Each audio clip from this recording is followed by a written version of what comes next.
and I'm an educator, and I'm a managing director of Mbale Comprehensive High School. For you who have been following me in education, I was a founder head teacher of Manapo High School and also the principal of Mbale Progressive. I worked with Dr. Galwango. For the people who have been in the church, I've been a leader of St. Austin Catholic Church for the last 10 years, and I also serve in the church. And now I sit on Archdiocese of Tororo Communications Commission. For those who have been in politics, I've served as a leader in Mbale Municipal Local Government Council, where I served as chairperson finance and investments, in charge of the tax park, the bus park, the abattoir, and the market. So in politics, I've also been there. In the world of academia, I've taught and led many organizations, including lecturing in the universities. I hold a degree in education, a master's in education management, and a postgraduate diploma in public administration of UMI.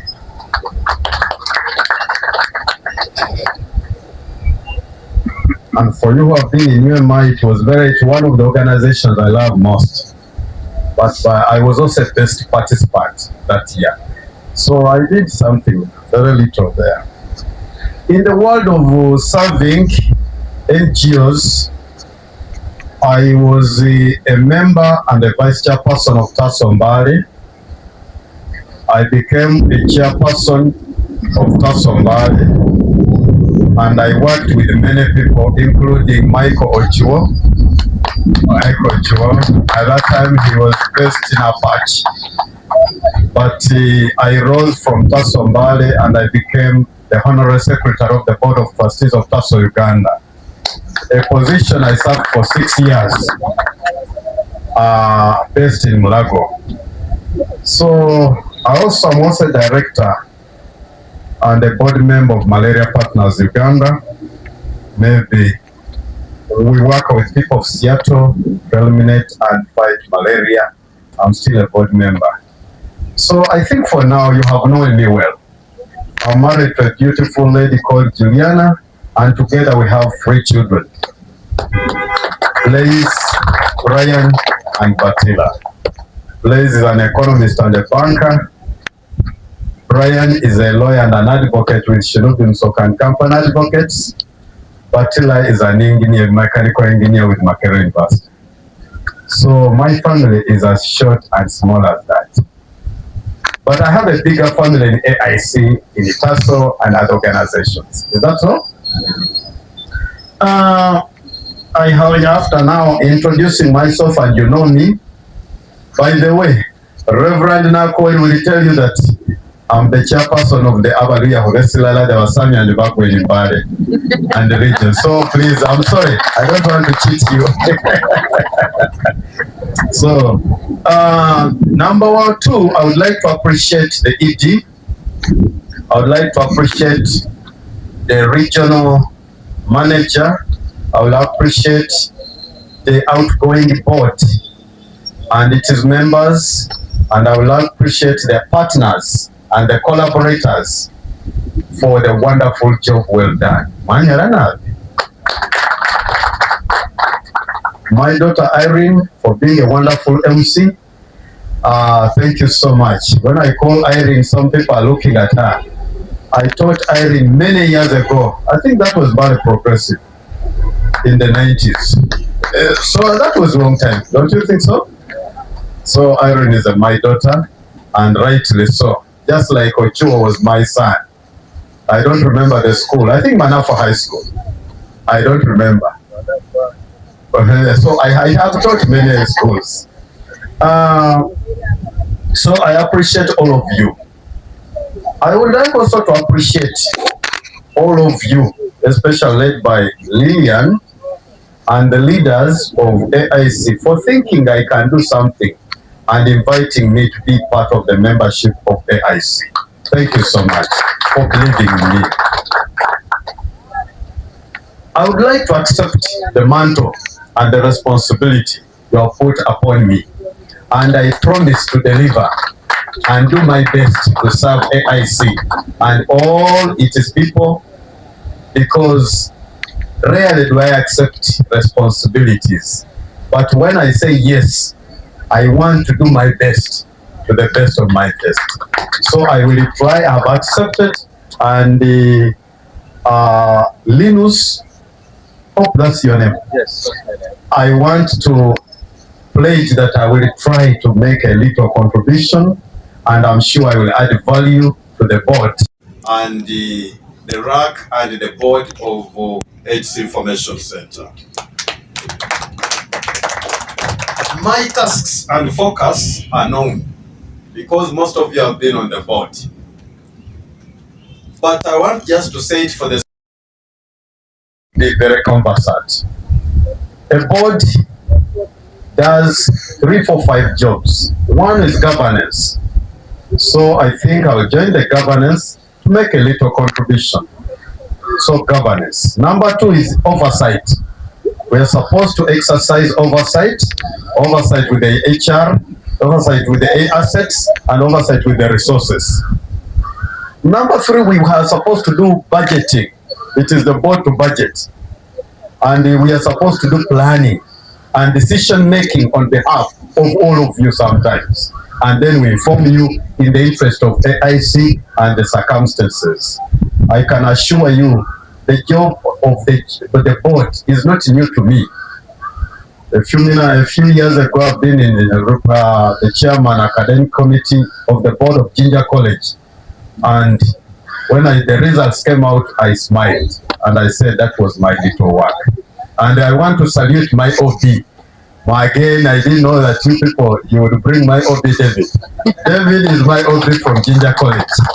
And when David were there, they invited me, they elected me to be the president of all the old boys in Jinja College.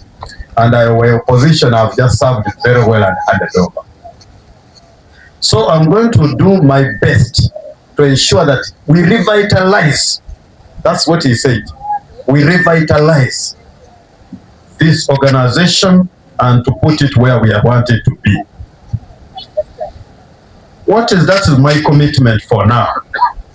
What are some of the areas of emphasis I want to the ED to say, and maybe? These are my areas of emphasis, and I request him to note a few things if it is okay with him. The first area of emphasis is which I want us to do is completing phase 3 as per the outgoing board requested us. And the outgoing board did phase 1 and phase 2. For them, they say we want to operate or work on the parking yard and improve the top roof and wall fence of this organization. This is not a tall order. This is possible, and we can do it. And I feel on behalf of this team, my teammates, where are you? My teammates, where are you? Is that too much? Is that too much? We cannot do it. In fact, we can ask my brother David to even be part of the sponsorship. And when I ask my good brother Geoffrey to he can take it up, and we had those. I've worked with Zam, I've worked with Dora and other people. So these are people I have worked with, and I know their capacity. I know Dora, I know Zam, I know Geoffrey, I know David. I can call them by first name. I didn't know them like they could be part of the board. But you people, the other one is who? Grace. So now I work with people at personal level. So I want you to request you to join me. We do this and we complete phase 3. Number 2, I would like to propose that we work on the sustainability plan and ensure continuity of our center. Because the outgoing board talked about sustainability and how do we sustain this center? By creating and mobilizing more resources so that we can serve other activities as a committee or as a board. So I would like again to join me on the sustainability plan, and it means planning for alternative funding pursue alternative funding options. We must try. We need to organize prayer breakfast, a luncheon, a dinner. Do you want to organize to partner with other organizations to support us, like UCU, Mancomeses, Mbale Comprehensive, among others, to support us? I think this is within our means, and we can do that, and we can invite. Number 3, in fact, it is related. That is resource diversification. Resource diversification and enhancing local resource funding. I know the CDC funding ends in March. I was honored to be very close to the CDC director when I was in Taso, Uganda. My chairman board, Mboti Okofogola, fell sick.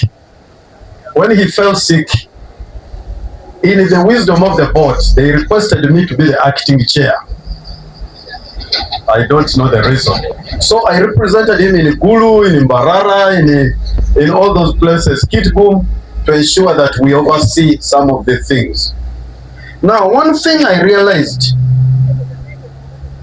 when I was meeting with some people like CDC, they helped us to know that we can strengthen our local resource base.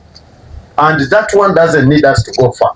For example, we have missed on an opportunity like this. All of you here, I know you came for AGM, but assuming we came with a little item that each of us should buy or contribute to, just a little item, and each of us contribute 5 or 10,000, we would end up with not less than 300,000, right? But now we have missed on an opportunity. But in all the same, we are inviting you to become members and mobilize other people to become what? Members. But when I invite you next time, the little occasion to mobilize the resources for this organization, I invite all of you to participate. Is that okay? Thank you so much. Last but not least, I want us to create more strategic collaborations and partnerships. I want us to create more strategic collaborations and partnerships.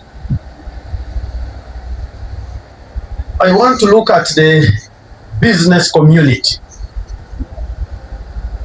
This town is full of nothing but business. Can we identify just 10 organizations we can partner with? 2, I'm looking at education institutions, primary, nursery, and secondary, and university or tertiary. Is there a way we can identify some people here to partner with? It is also an opportunity. I'm looking at local government.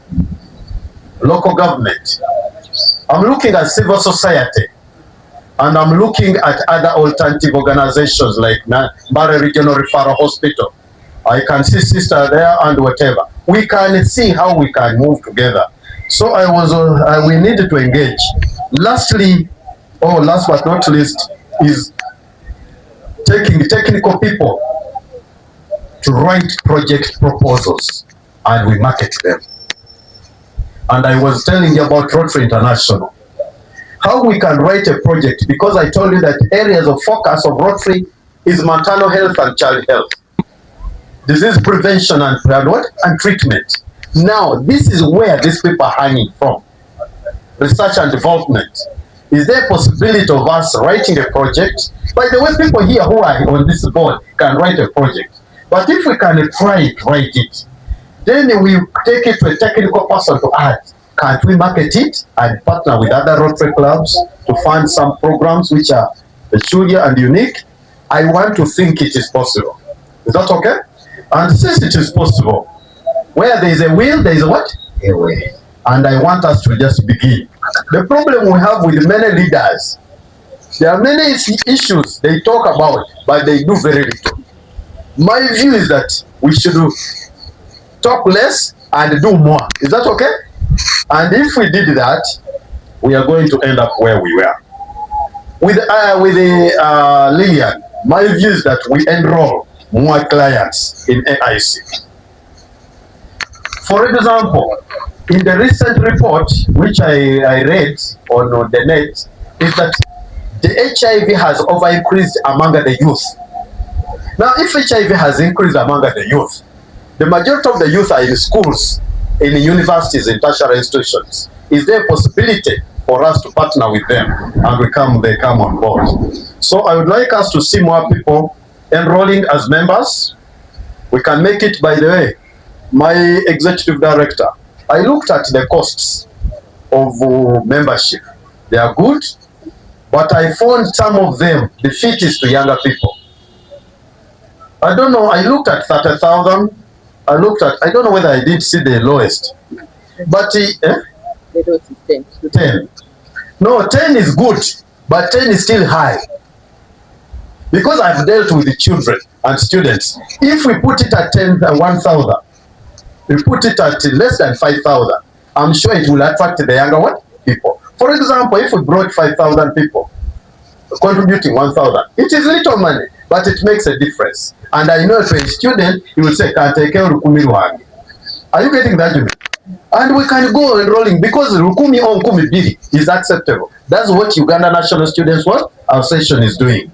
Uganda National Students Association, USA, is asking every student to contribute how much? 1,000. And everybody is contributing. And I can assure you, if we can just partner with a few schools, especially because we can engage the board members or the board of some of the schools, they will put 1,000 or 2,000 and it will come here because it will help them. So lastly, is there a way we can increase the number of subscriber members? If it is okay, Lillian, we can try something about this and popularize AIC. Other people have been telling me that when I told my wife that I'm coming here, she asked me, "Is AIC still alive?"